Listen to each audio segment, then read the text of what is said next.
So a white woman from Canada has been in ICE detention facilities for 10 days after she tried to cross into the U.S. from Mexico to renew her work visa.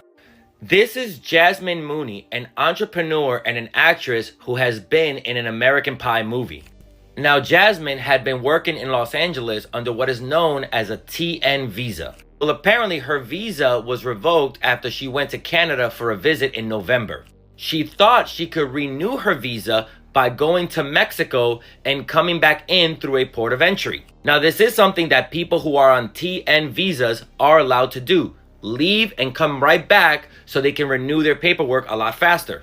However, because her visa was already revoked, she was told that she did not have legal means to be in the U.S., so she was taken to an ICE facility. She was initially held at the San Isidro border crossing, then moved to the Otay Mesa Detention Center in San Diego, and finally was taken to the San Luis Detention Center in Arizona, where she has been for the last 10 days, where she stated that she's experienced inhumane treatment and has been put in overcrowded cells. Her family is in shock and horror at what's been happening to her, with her father surprised that even though she already pleaded guilty, that she's still being held at a detention center and not just being deported. They're expecting her to be released and be able to go back to Canada. However, there is still no word on whether or not she is released or is going to be released.